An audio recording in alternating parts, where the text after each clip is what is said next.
Good evening, and welcome. I call this meeting to order, and the time, Mr. Adrian, is 5 o'clock.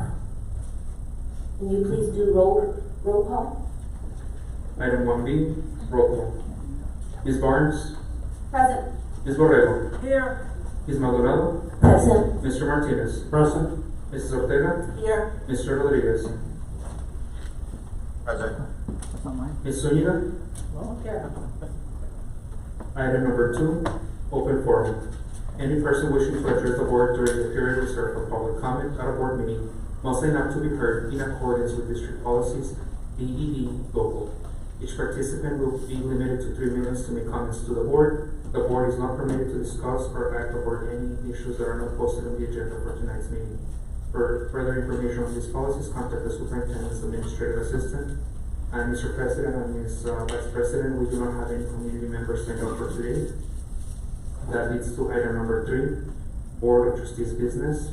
Item 3A, approval of the Texas Rules and Leads Grant Agreement between the CISD and the Charles Bach Foundation. Presenter Dr. Jessica Arellano. I so move. Okay. Talk about it. Or this is an agreement that was missed during the June consent. It's a $250,000 grant. So we're just trying to get it done, and it's overlooked, so we're just adding it to this agenda item. If there's any questions, let us know. I do have a couple questions. So the portion that says that it starts in June, is the time frame going to be affected at all, since we're not approving it until right now? No, it started because we were going to receive technical support either way. Okay. So we were just notified about the monetary support of part of the grant, but we were going to receive technical support for the next 2 years, and in June was the principal virtual training. Perfect. And then under the record maintenance and inspection, who's going to be keeping track of that for the grant requirements? So Rick Poras is our grant financial guru. So he needs to be notified anytime prior to even applying for a grant, because he has to approve it, make sure he sets up accounts, what's allowable. So he monitors every expenditure for a grant. And then, did we know that these funds were coming in when making the budget for this year? Like, was it included in the budget, or is this going to free up some funds? Yes and no. Okay. We use a Title II account for professional development, which is part of the 6 title funds that are could possibly be eliminated, along with migrants, the bilingual allotment, all those 6 that I believe Dr. Galaviz or Gus had submitted to you. So it's a good thing that we have it in case that does happen, but we can only use it for ELAR. We can't use it for any other professional development. So yes and no. All right, thank you. I appreciate it. Ms. Arellano, I have one question. Yes, ma'am. So this is ELR through science content?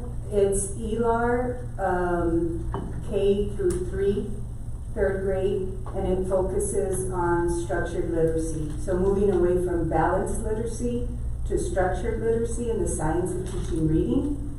And it entails things like establishing an instructional block from your K through 3rd grade level, training teachers on how to do the Tier 1 instruction, how to do the small group, how to do the personalized practice, and then how to do the actual intervention for those not on grade level. So it's very intentional and prescriptive, and it's going to be across all 6 elementary grade levels. So that's the focus. That was my other question, because you have Jose Damian as a showcase at the beginning, that they're going to do a showcase visit or something, and it was for Jose Damian.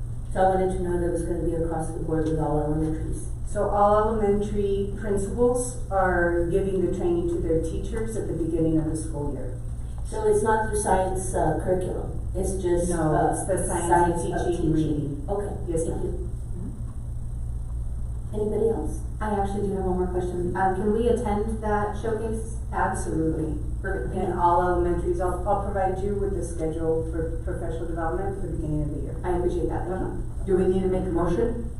I move that we approve the Texas Reads and Leads grant agreement between CISD and the Charles Bluff Foundation. I believe Mr. Rodriguez made the motion. Would you like to be the second? I second. Well, there was, He motioned originally, Did you have a question, Mr. Rodriguez? We originally can't there hear was a you. motion on the floor. Originally, there was a motion on the floor. Can you hear me now? No. I can hear you. Can you hear me now? Yes. I said originally there was a motion on the floor. But then discussion came about so that you could take up Ms. Whatever's motion and I had seconded it. Thank Unless you. somebody else wants to second. Thank you. So I have a motion and a second. Mr. Adrian, can you pull the board, please? Ms. Barnes? Yes. Ms. Borrego? Yes. Ms. Maldonado? Yes. Mr. Martinez? Yes. Mrs. Ortega? Yes. Mr. Rodriguez? Yes. Mrs. Zuniga? Yes. All in favor, motion passes. That leads to item 3B, discussion and possible action to authorize the guaranteed maximum price for renovations and upgrades to Bill Childress Elementary School.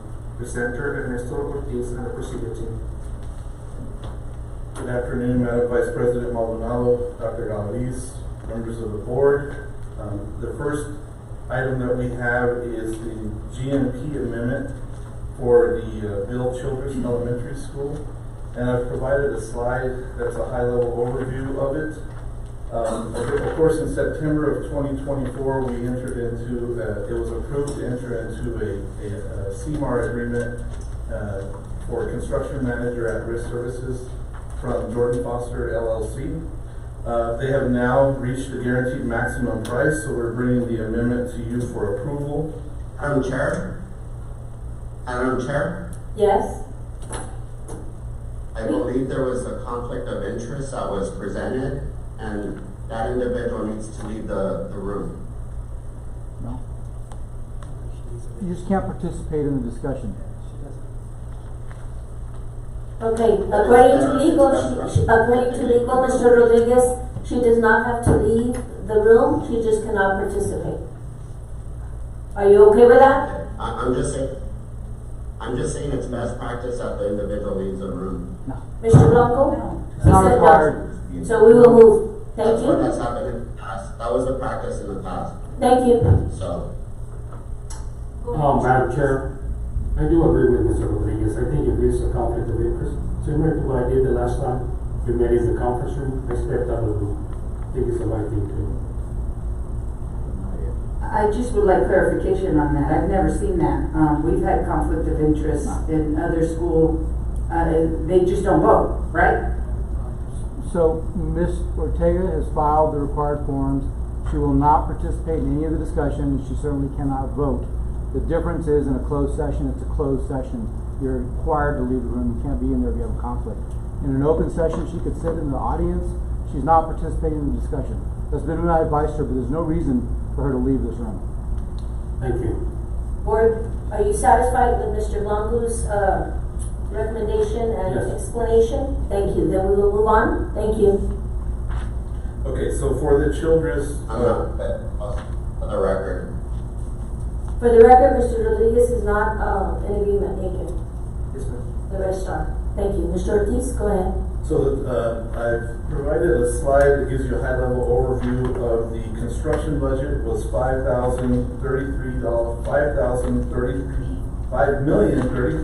$5,033,563,568. The guaranteed maximum price is $1 below that. Their scope of work is going to include all the non-negotiables and one of the alternates that the community voiced as some of their wants.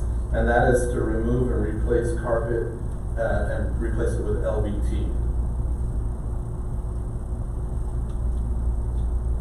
I think that's awesome. $1 is $1, but hey, if we come in, promises made, so that's awesome. I like that. Do we have to vote on it, or?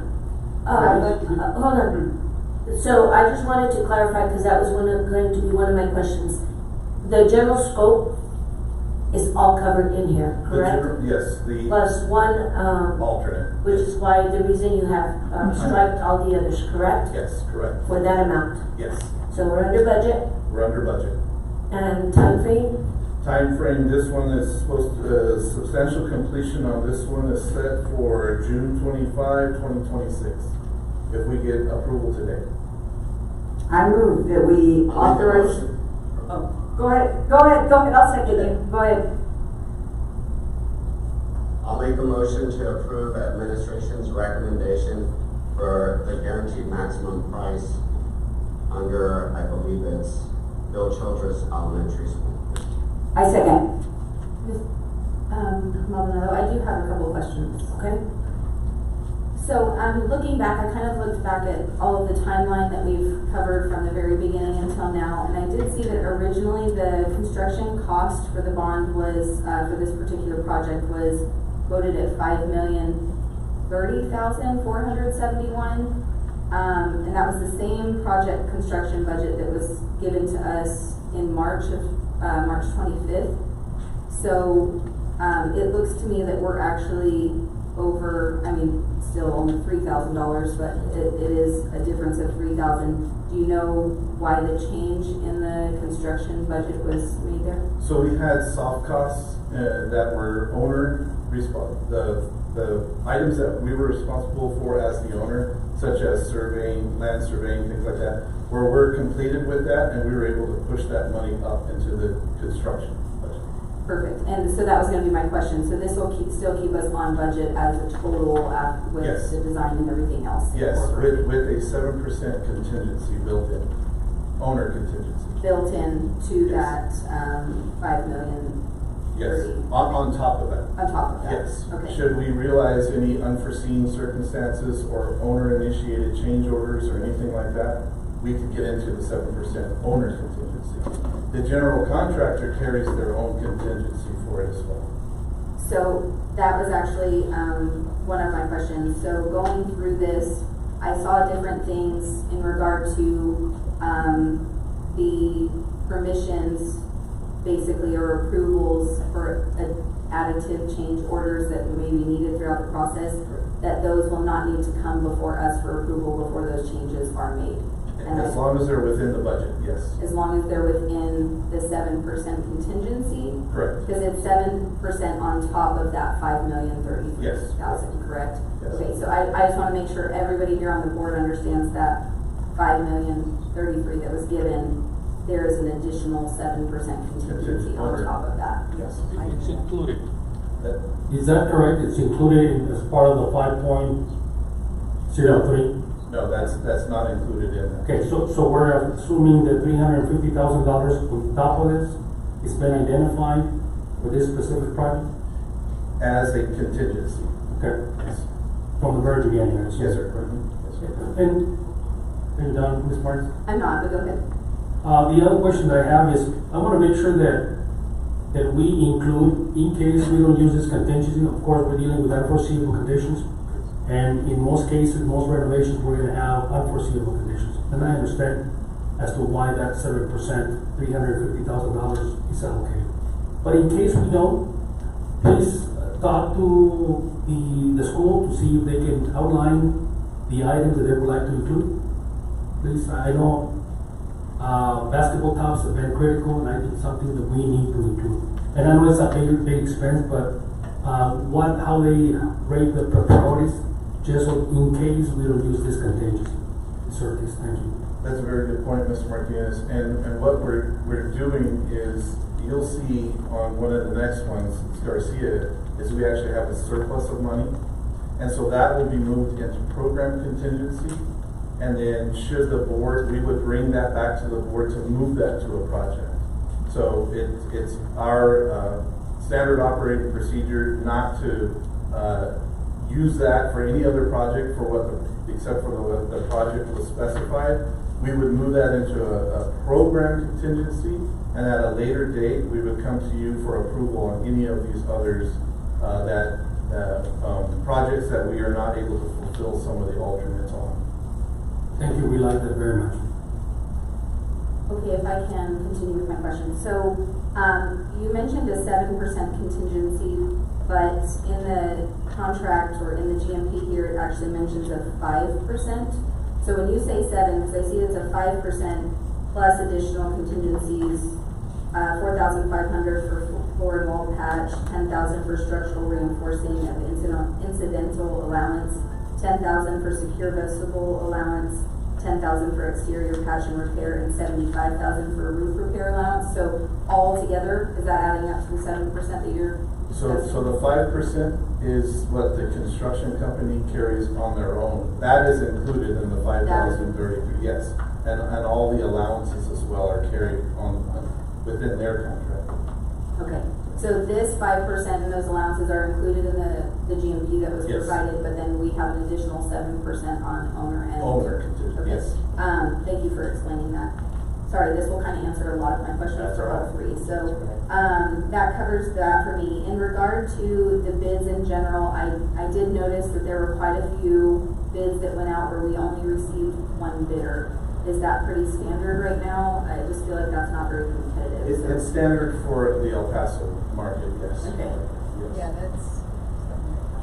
And then, I did see on some of the bids that we had the terms incorrect scope for some of the companies that we weren't, I guess, didn't get a final number for. So those were people who either couldn't cover the scope that we needed or included something that. Or did not understand the Did not understand the scope that. Yeah, even before there's the proposal goes out, we have a pre-proposal period where any interested subcontractor can actually come onto the site and walk the building with the general contractor. So they put out all the scope, they do a walkthrough, and those are just bidders that either didn't understand the scope or bid it as an over.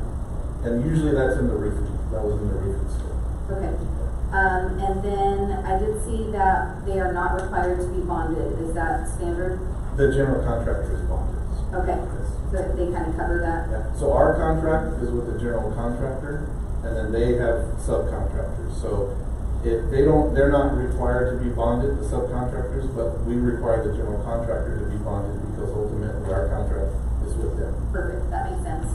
And then, in regard to the qualifications and exclusions, there were quite a few exclusions that were covered on this list kind of for all three properties that I felt like were really important. So I'm just kind of curious as to where those additional funds are going to come from. So this is under the GMP cost estimate qualifications and assumptions, and then it has job-specific exclusions. So it has things like sales tax and vapor barriers for Bill Childress and Garcia Elementary. So there's a lot more, but where would those essential funds be coming from for some of these things that are going to be needed? So that would come out of our owner contingency. If we felt the need that, as for example, that's perfect, the vapor barrier, if we felt there was a need for the vapor barrier, we would give them an owner supplemental instructions and then take that out of our owner contingency to cover that. Okay.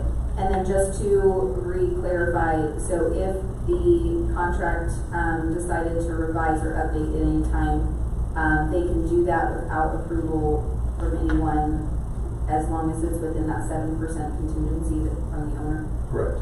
Okay. And then will we be informed when that happens so that we are kept up to date budget-wise? Yes, in our quarterly report. Okay, perfect. Because basically that 7% would be, on this one alone, would be over $350,000. So, right. Thank you so much. Roll. I just have, on the HVACs, all HVACs are going to be replaced All the rooftop units, yes. on all the campuses, the Yes. three campuses The that we three have. that are before you today, yes. Okay. And so, just to clarify, our contract is with Jordan, correct? Jordan Foster. Jordan Foster. If the subcontractor that is not bonded, for some reason, something happens, basically Jordan Foster will eat it, That's in correct. so many words, Yes. right? Correct? Yes, they're here. And they're So here we're guaranteed, under them. Yes. Okay, just to clarify. Thank Yes, you. you're correct. Okay, so we have a motion and a second. Are we ready? Does anybody have any more Sir, discussion? please, I have one more comment. I know this is the first project that it's coming before us as a guaranteed maximum price. And I know there's some items where only one provider submitted a proposal. Right. Let's try to motivate, especially to the CM at risk, to try to get more competition. The more we have, the better numbers we will receive at the end, and hopefully the better savings we will get at the end of the project. So, just talk to them, motivate them, see what you can do. Hopefully on the next project, maybe next run, next time you bring something before us, we have more competition. Yes, sir. Thank you. I'm sorry, I just thought of one more very important thing that I had a question about. So I did see on one of them, we actually had, on all of them, we had chosen the lowest bidder to try to be as fiscally responsible, and I appreciate that. In a lot of cases, all of those were also the highest ranking, so that made sense. But there was one in particular that stood out to me with Texas Mechanical, Electrical, and Plumbing. The lowest bidder was a substantial difference, and their ratings were, the total rating was only off by like 0.5%. So I ask why we went with the other one, and I'm sure there's a valid reason, but I just want to make sure to ask that. So they're bid out to be the best value to the district. So there's 5, I think, different criteria that they grade them by. The highest points, or of course the highest weight, is on the price proposal, and that one is worth a total of 50 points, I believe. Yes. And then there's other criteria such as the safety and loss prevention record, their past relationship. All those are weighted, so a culmination of that would give you your best value. And so whoever scores the highest during that was awarded you it. So on these, for example, Texas Mechanical, I believe, and the Mechanical, Electrical, and Plumbing were awarded the best value for Bill Childress and Damian, but Bolter got Garcia. That's correct. Because of just the way that worked out in the scoring, the ranking. Yeah, because I just noticed, I mean, it was a huge ticket item, so we're talking the difference Right. of over 400,000 for that one job. So, since they were so close, Bolter rated 84.0 and, MEP, sorry, was 84.96. So, very small difference there. I just wanted, basically, it looks like we, looked at their experience and qualifications and rated them higher there, so I'm assuming Right. that's what we meant with. Yes. Mr. Ortiz, Texas Mechanical is from where? El Paso? I believe they're from El Paso, yes. They have a heavy presence in El Paso. And then I'm sorry, on this one I did see that, we only were able to cover one of the alternates, which makes sense with the budget. Yes. Would we be able to get, and I don't know if this is possible or not, but, would we be able to get a breakdown of the other alternates, not just for BCE, but all of them, what the approximate cost would be for those other alternates, so that, Yes, so it's included, they priced all those out, so it's included on the slide you're looking at right now. So, for example, to replace the basketball court blacktop, they priced it out at I $570. completely missed that, I apologize, That's thank you so okay. much. Yeah, no problem. And those are all drawn. The only thing is the guaranteed maximum price is only valid for 30 days.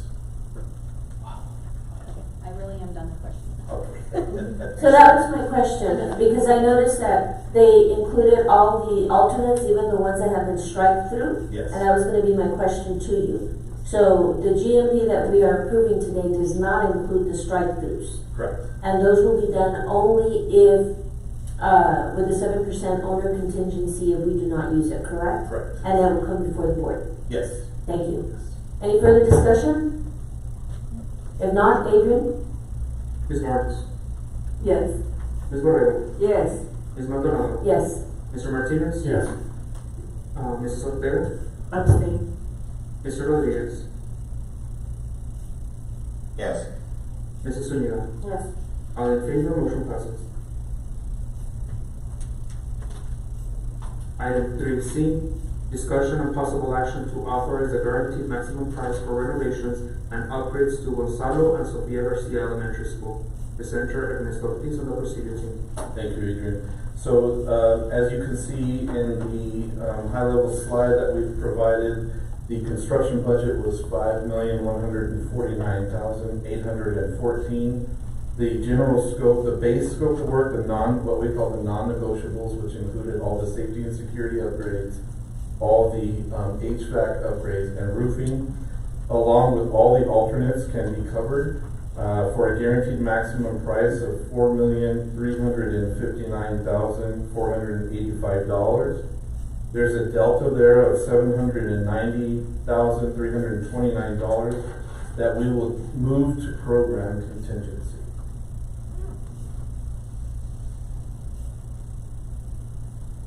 I have questions. Yes. Shocker. Okay. I thought the first ones were for all. Okay, so on this one, I did notice that initially GES was not in our initial breakdown of needing HVAC. That was from our facilities assessment task force that we had. GES was not on the list for needing HVAC. So I see that HVAC is included for those to be replaced. I'm not sure if that just wasn't included originally, but it is needed, or I just want some clarification. So those RTUs are 17 years old now, and they're at the end of the life. Okay. Yeah, within the next 2 years. I mean, between 15 to 25 years is usually the end of life for those RTUs. We did have our architect did walk it with their mechanical, electrical, plumbing consultant, and they do believe it needs to be replaced. Okay. Yeah. And then I did see that the initial construction budget that was given to us, and I know those were estimate numbers, were $4,869,400 on this project, and it looks like the construction budget went up to $5,149,000. So I know that we're a little over there, but again, that's going to be cushioned by the other, I guess, amounts for this project, the total construction budget. Yes. I'll look through the rest of my notes and see if I have anything. The only question I have, Mr. Ortiz, is that under the general scope, I believe you have carbon monoxide detectors. Yes, so the But I authority. didn't see that anywhere. So the authority having jurisdiction, and I believe it's the county, they may require us to put CO2 detectors in there because we're replacing the entire rooftop unit system. And so so that we put that in there, it was just, we may have to do this, and so that's something that we had to include in the price. And the contingency, I'm sorry, is also 7% only? 7% on all renovations. And then the contractors have their own? And they have their own, yes. Okay, thank you. Mr. Ortiz, if you look Make at, the motion to go ahead, Ramon.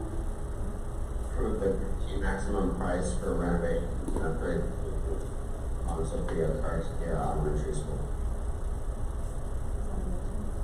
I'll second.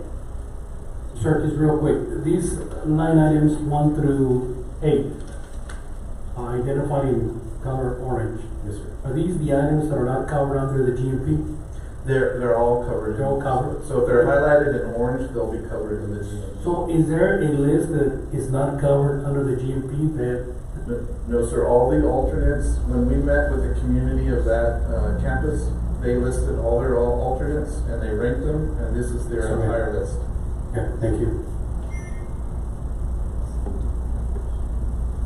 I did actually just see, for the roofs on these, is it replacing the roofs on all three, or are we just patching? We're doing repairs. Repairs, okay.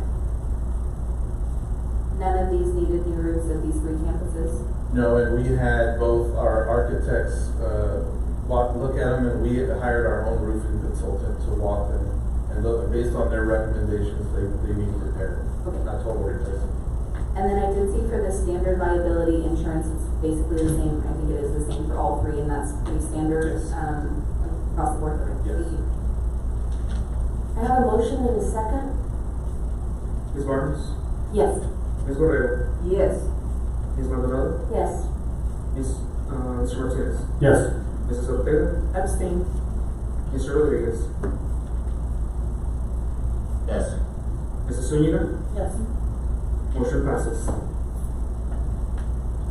Item 3D, Discussion and possible action to authorize the guaranteed maximum price for renovations and upgrades to Jose H. Mini Elementary School Center and Ms. Ortiz from the procedure team. Thank you, Adrian. So And on, I'll make a motion for the GMP for renovations and upgrades for Jose Damian Elementary School. I second. Go ahead, Mr. Ortiz. so we, on Damian Elementary School, the construction budget was $5,389,258. The guaranteed maximum price is $5,322,300. We addressed all the non-negotiables and all the alternates with the exception of two that you can see, number 5 and number 6. There was a delta of $66,958. When we were talking to the campus about the replacement of water heaters, they only have water heaters that service the SPED classrooms, and they're for showers, and they don't use the showers.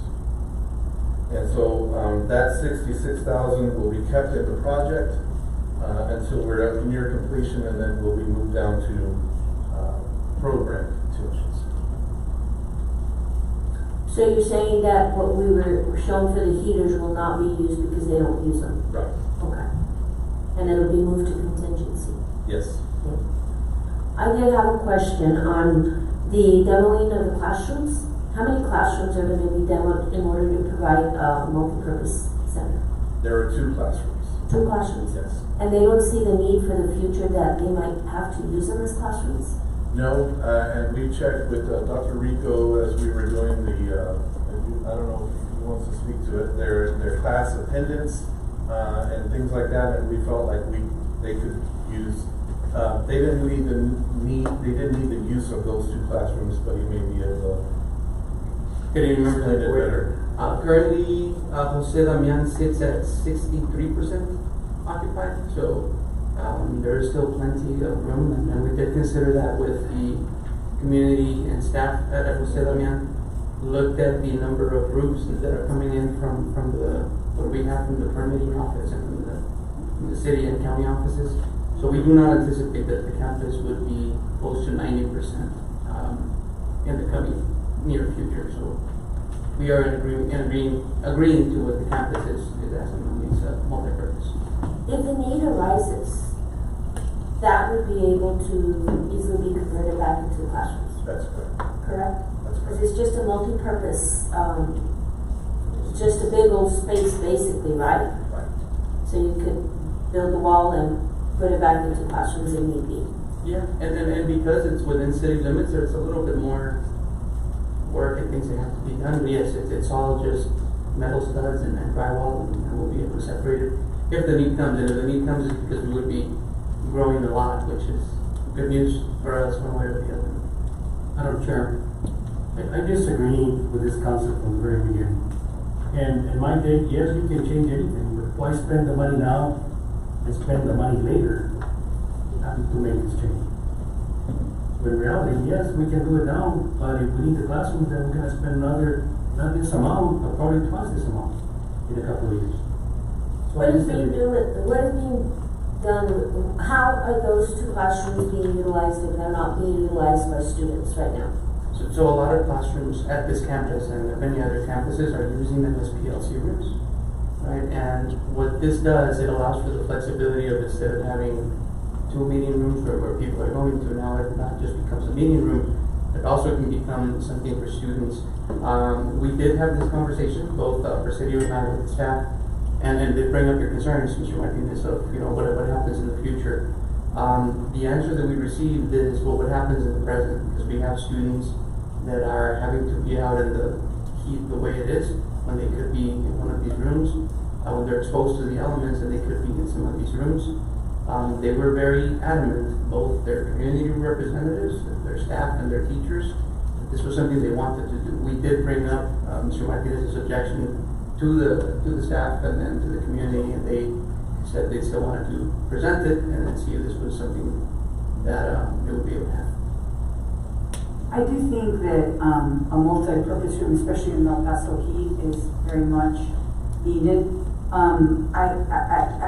do see where you're coming from in the sense that we may need it in the future, but we're at 63%, and even if we grow, I'm sure that 2 classrooms, I could see if it was 4 or 6 classrooms, but 2 classrooms is going to make a big difference now in the present, and that's in my opinion. I am of the opinion that this area is growing. There's a lot of stuff, we just sold some property, probably gonna build about 60, 75 homes. There's some property across the street. There's a big patch of land right in front of us that's going to be developed also.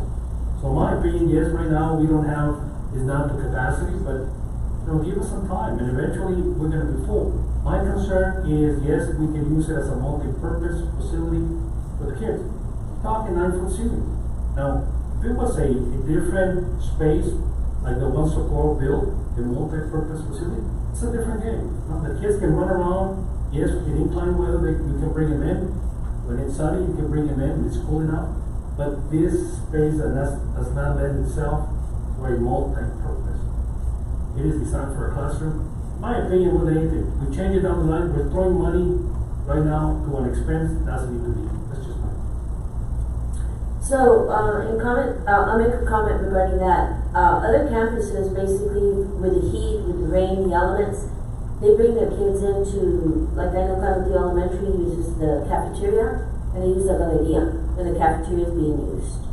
And so, what happens if we wait on this particular? Well, they can't guarantee that price, so we would just exclude it. I think we might have to come back to the board for approval if we have to amend that, because all their contract, their amendment, their GMP amendment includes that alternate. So we would have to not approve it, and then I would come back with another GMP. I think we have another board meeting on the 21st. Yes, possibly. Because I do agree with Mr. Martinez, and I do see it where sometimes yes, we're hoping that this 62% will grow. We don't know. However, if it does, to be having to struggle to figure out which, as a principal, you would say, or your staff, where are we going to put an extra classroom? Where are we going to put these kids in that I need? And so I kind of feel a little bit I'm not 100% okay with turning it into a multi-purpose, because I think that they could possibly they have at every classroom wing, they have like pods where they could bring in the kiddos by grade level and for the elements, cafeteria, if it's being used, use those pods. Have you been to Yes. Jose? You know what I'm talking about? Yes, yes. You walk down the hallway, you have classes, and a big space. And so to me, if the need arises for the elements, it would be very easy to be able to adjust in those areas that they have, those pods that they have. I have a question.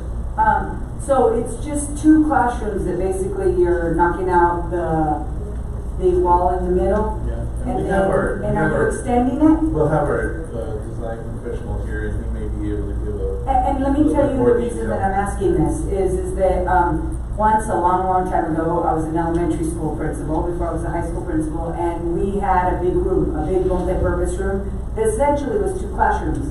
It was so easy because we grew in that day. It was Helen Ball. We grew like tremendously that year. It was like 4 years.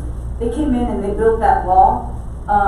What they did differently though when they created that big multi-purpose is they had 2 doors. So, because I think that structure is the important structure is the door. So if we did that, if we kept the 2 doors where if we needed the need in the future, we just add that wall in between, because that's not hard to do because of the structure, correct? So you are correct. We're taking 2 classrooms and we're essentially tearing down the wall right in the middle. We have to keep 2 doors per code. So there's still going to be a door on either side of that new combined space. So in the future, you very easily could go back and just put a new stud wall to separate the 2 spaces. Yeah, and I saw that happen, guys. It was, and it was very functional. The noise level was exactly the same. It goes up. I think it was even cheaper or less expensive, not cheaper, that's not a good word, less expensive to put that wall up when the need came. And then we were able to create 2 classrooms. So now we can create the multipurpose room, do it while we're doing all the construction. And then if we were to ever need it, we build that wall, and it's not very expensive to do, correct? That's a loaded question probably, but I get it. Members of the board, we can also tell you a little bit about the conversations that Ernie and I had with the campus. The campus didn't have those notes, or at least they didn't describe them. They said that they use, because of the heat, rain, or any other security concern, kids are brought into the 400 hallway and the kinder foyer to do PE. So this is where they're doing PE.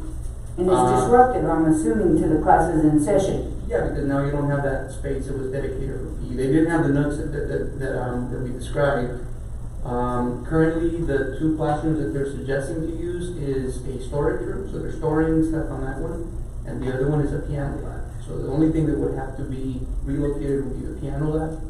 Their other concern on the side of the community was when there is any type of student presentation, the sitting is in the hallways, because there is no space where they go into for those presentations. And we did ask about the cafeteria, we did ask about any other space.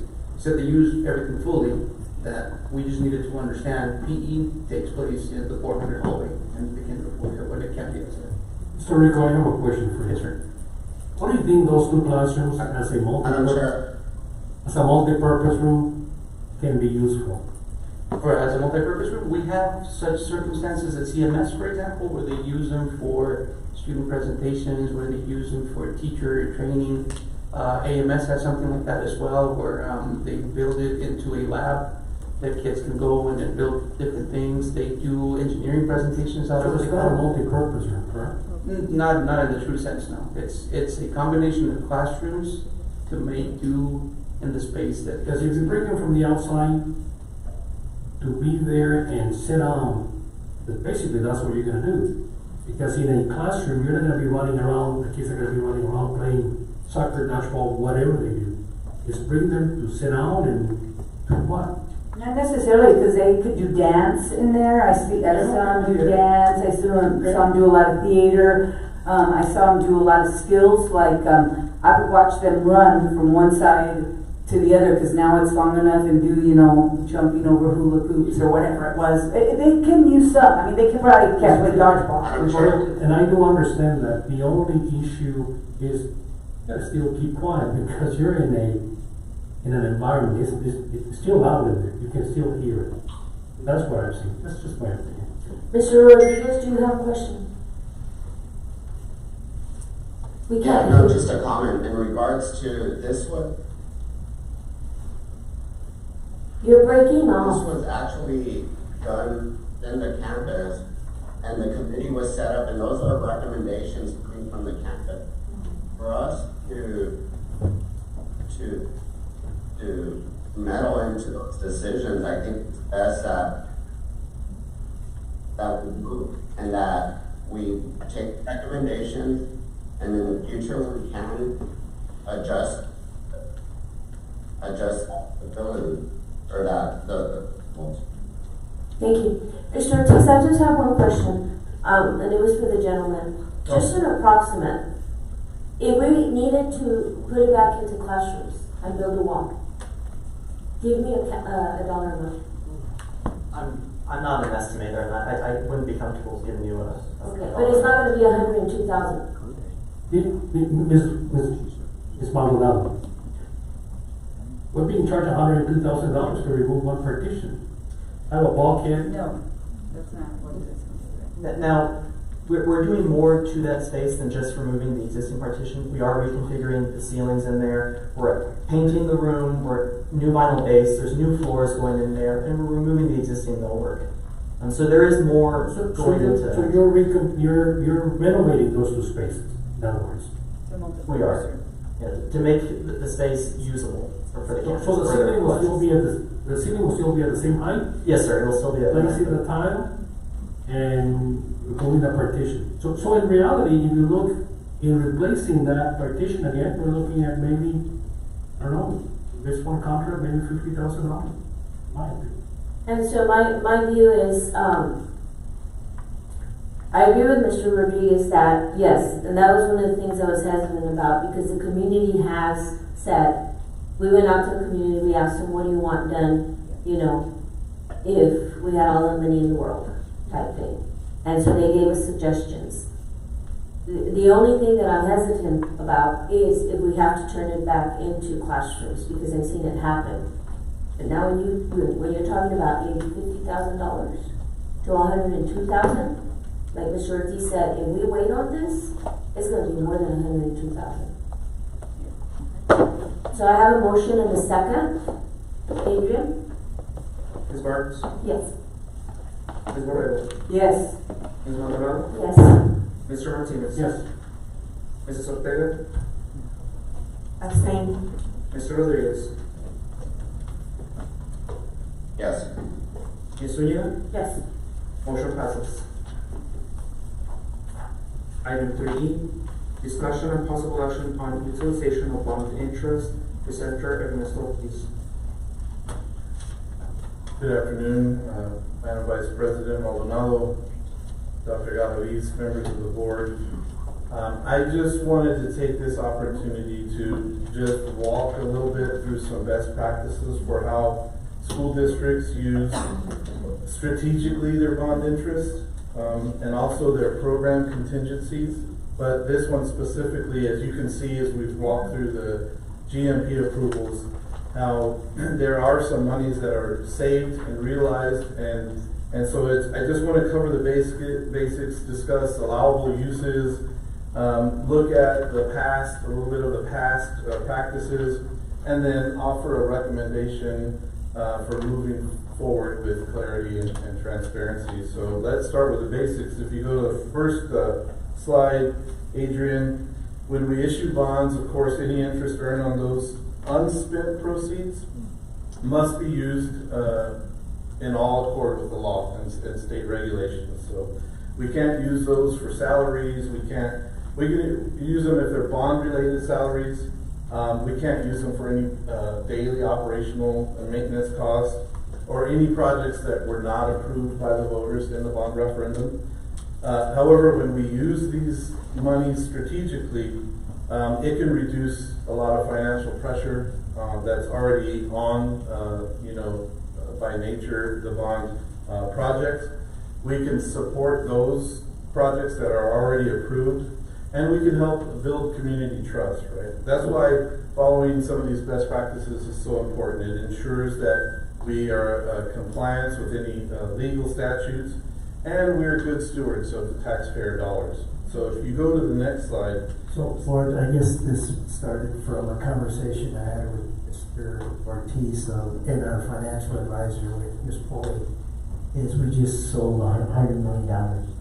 Right now that is going to sit and earn about 4.5% interest. We're investing money. So we're being smart, we're investing money. So you're talking about millions and millions of dollars that are going to be extra, that we want to start having those conversations for the community and answer questions. So when it does come down to bond interest, the community, the board is all on one team to say, this is the direction we want. This is the direction that we agree be the best avenue or to take for the community of Calabria. May I make a comment really quickly? Colleagues on the board, I think this is very important and it's a big responsibility, this money. I've read a lot of research or things that have been done with bond interest that are not good and not transparent per se. It's very easy for school districts, administration to say, oh, I want to use it for this, or I need money for this, and you can kind of find loopholes. I suggest that we have some type of workshop where we all talk about our next steps. Are we going to involve the community? And it's truly used to enhance what the bond is used for. It should be used for salaries, as he said. I think I once saw it being tried to be used for propaganda type stuff, marketing. It shouldn't be used for that kind of stuff. It should be used for actual things in the schools and part of the bond's purpose. So I just wanted to share with you because we need to be very diligent. This is huge for us, especially right now, because we're trying to show transparency with our community. Yeah, as you can see, every GMP that we bring to you is going to be under the budget. It's going to be under the construction budget. But it's just important for the board to start having that conversation to at least have a process in place or some kind of policy regulation so that your administration has a roadmap moving forward on how those bond interests can be used or should be used. And then I think one of the things I hear from you as trustee Barnes, you always emphasize that it's going to happen and we can make that decision. You know, so but with millions and millions of dollars, we want to make sure the board is also in accord, that we're all on the same accord when it comes to utilizing this money. So I agree, and I think it's important to include the community in that too. We want to make sure that the money that is extra from the interest that we end up earning, that we're able to do above and beyond what we promised with the bond to build that transparency and that trust, instead of using it to, you know, cover overages or whatever the case may be. So I think if we know what we're expecting to earn off of that, we can go into the community and say, what are your desires, what would you like, and we can figure out what our community wants. And I think we have that already to a certain extent with the alternatives, right? Or alternates at each campus, but maybe even above and beyond that, because it seems like the interest may be even more than that, where we can show them that we are not only doing what we said what we were going to do, but going above and beyond. So thank you for that. That's a very good point, Ms. Barnes. And the reason I wanted to talk about that today is because we're almost at 50% construction documents on the new construction, and then we're also bringing you the GMPs. And just one example is Childress, where we're only able to do one alternate. So, you know, we are able to fulfill the promises that were made through the bond referendum, but you know, now's the time to start talking about, could we use that money to enhance the current projects, or at least give direction to administration on what we can do with it? I think that Ms. Borrego's suggestion is excellent. I think that we should have a board workshop to be a little bit more knowledgeable regarding what it can be used for. You've given us kind of a basic. Snippets, yes. So if the board is in agreement, I would recommend that we go ahead and schedule a board workshop specifically for this. Sooner than later. Will we know, how soon will we know how much money we have? I'm not sure about that. I would think that changes on a monthly basis, right? because I heard 1.88 million from just May, June. So we earned, as of June, about $2 million in interest. That was from from July of last year to June. So that was about $2 million on $100 million. Plus, of course, we've had expenditures from then. So if we earn at about 4% or so, we estimate the life of the bond, we could earn about $10 million or so in interest.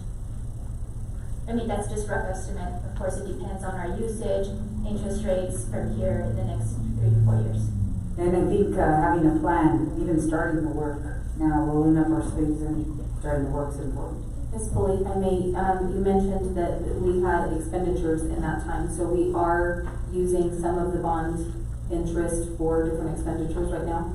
Not bond interest, but we're using the principal. Okay. So we're paying out apps, and so of course the revenue is going down. Thank you. And Ms. Bully, are we paying an accountant to really keep track of all this money that was spent? Yes, so we have a bond coordinator who does the pay applications, reviews everything related to the bond, and also monitors the interest.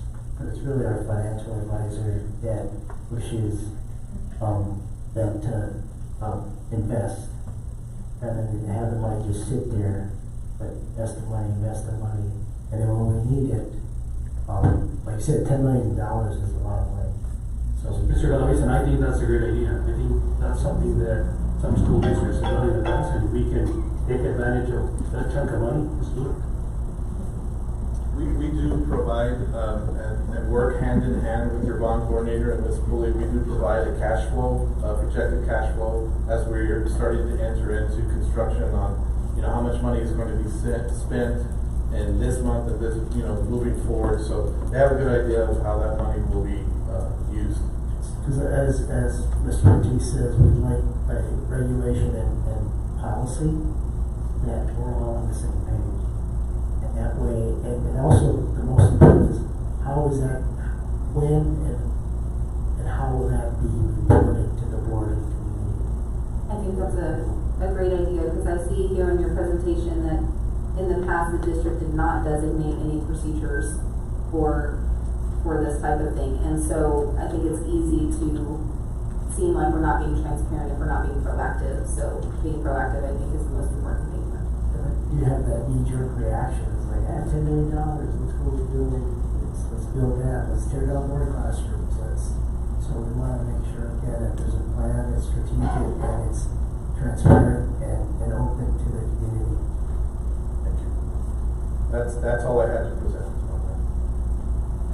So I think that, we should schedule some kind of a board workshop, maybe in August or September, to be able to discuss this.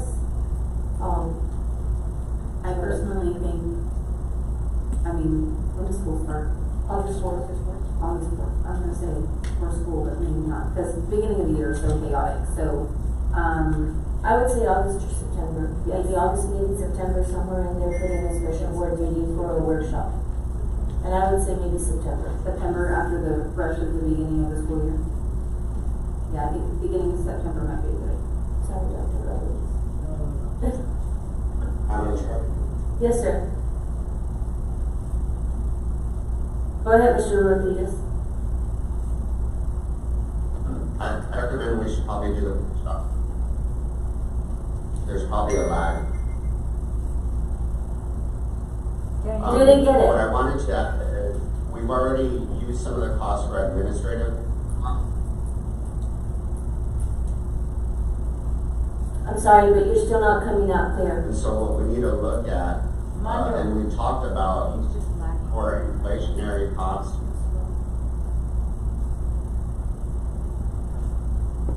Or tariffs.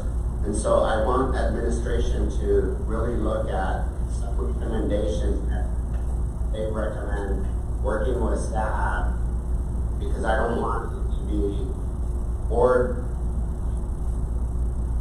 recommendations versus it being administrative recommendations. So that's where I would look at recommending. Are you talking about what we're talking about, the interest right now, for it to be staff recommendations? Is that what I hear? Yes. Okay.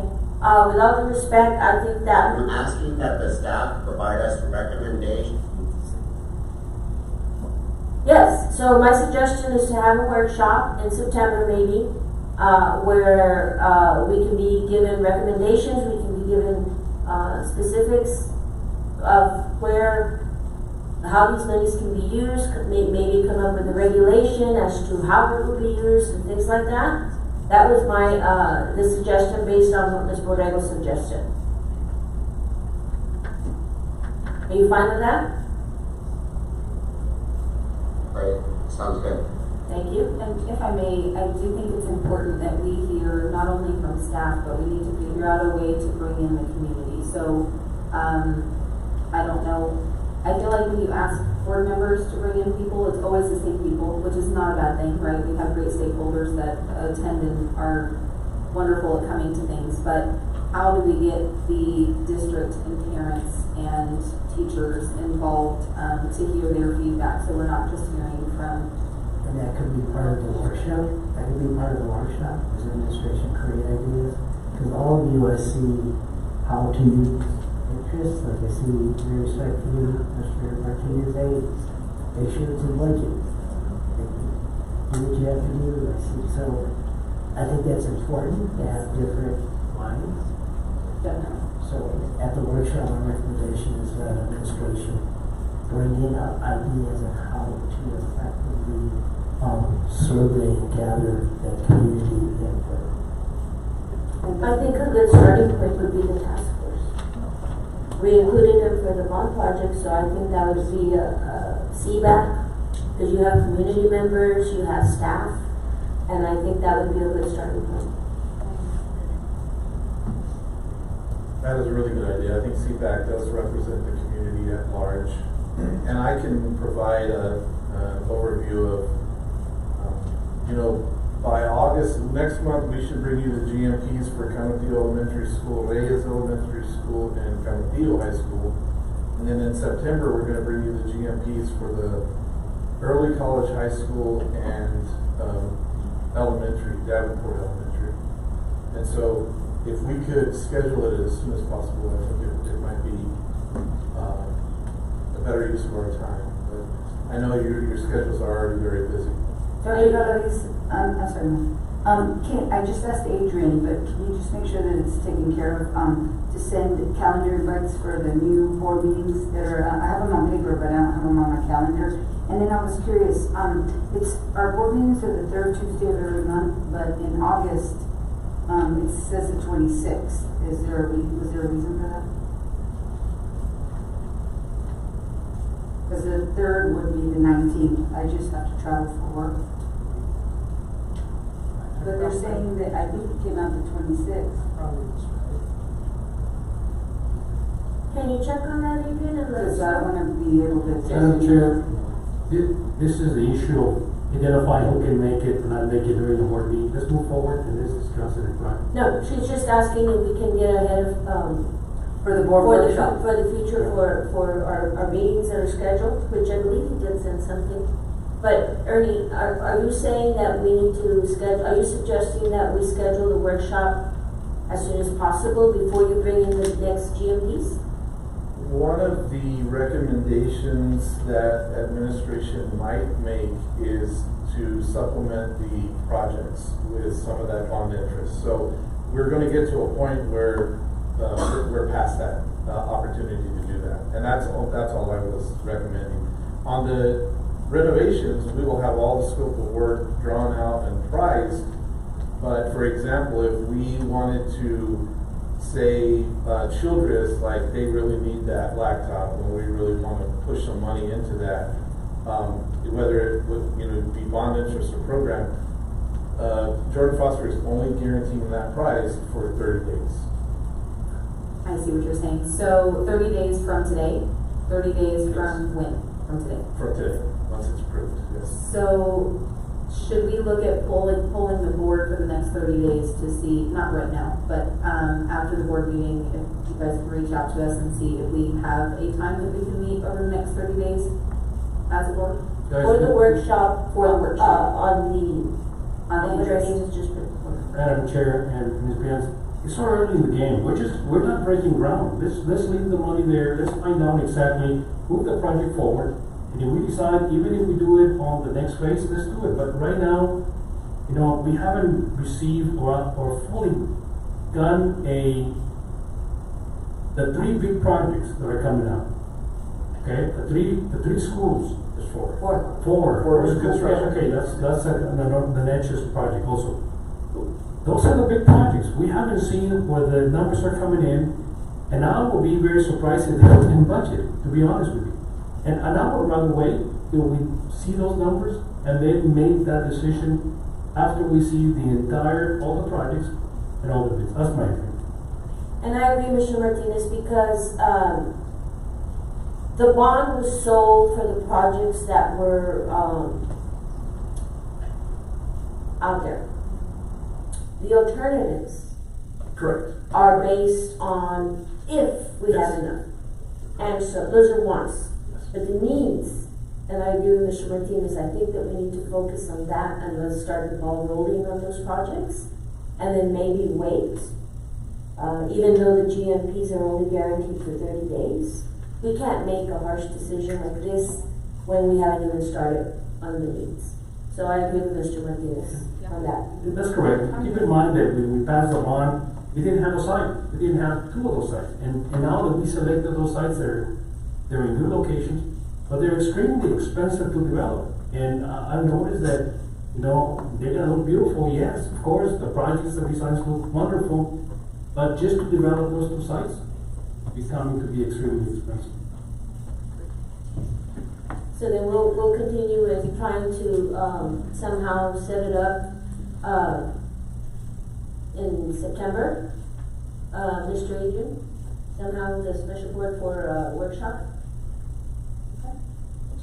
Are we in agreement with that? Thank you. I would recommend August. What we were discussing was that August being the beginning of the school year is gonna be really loaded. So that's why we were saying maybe September, early September. Because, it's, yeah, maybe right after Labor Day.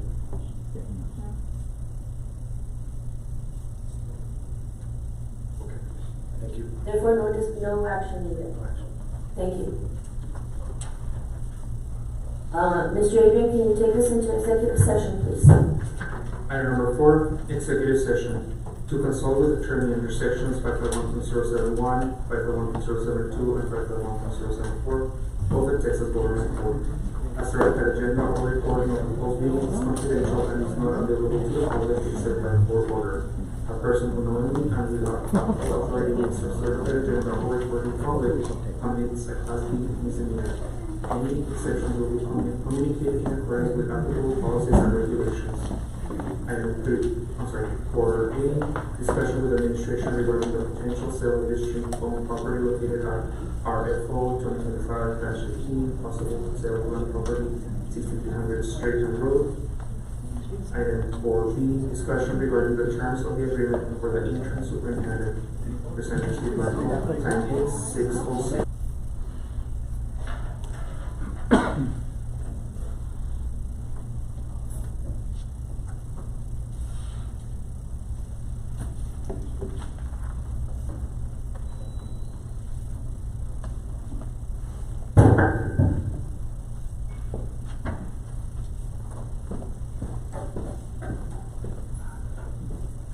Time is 6:37 p.m.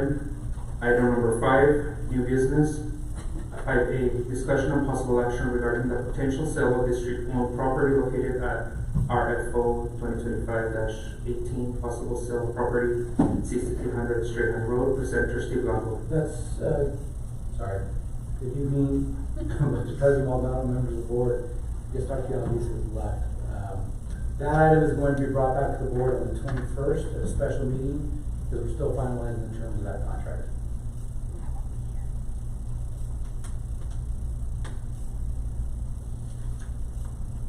And then that leads us to item number 5B, discussion on possible action regarding the terms of the agreement for the interim superintendent. Presenter Steve Blanco. Thank you. We went over the proposed terms for the contract with Dr. Ariano in closed session. Dr. Ariano had a discussion with you all, and it's my understanding that you have reached a consensus and need a motion to approve the terms based on the request made by Dr. Ariano in closed session, and approve the completion and allow Mr. Rodriguez as board president to sign the final contract for the interim superintendent. So moved. Second. Adrian, can you pull the board, please? Ms. Barnes? Yes. Ms. Moreno? Yes. Ms. Maldonado? Yes. Mr. Martinez? Yes. Mrs. Ortega? Yes. Mr. Rodriguez?